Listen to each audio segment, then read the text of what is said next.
拉姆納拉羊拉姆的故事。有一次我去了山里，在一個滿月的晚上，他們把皇冠戴在我的頭上，鎖住我並讓我坐在一塊木板上。一位女孩坐在我對面，我以為她想接受入門儀式，也許這是他們的習俗。我問她，你想接受迪克沙入門儀式嗎？她回答，不，我想嫁給你。我告訴她先接受迪克沙。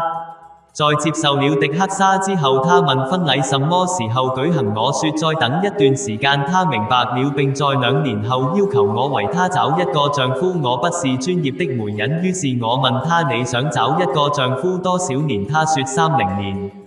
我找到了一個人，但他不喜歡他。無論如何，在我帶來的10個人中，他喜歡了一個，但那個男人沒有錢也沒有工作，他拒絕了他。最終他找到了一個他喜歡的，我也鬆了一口氣。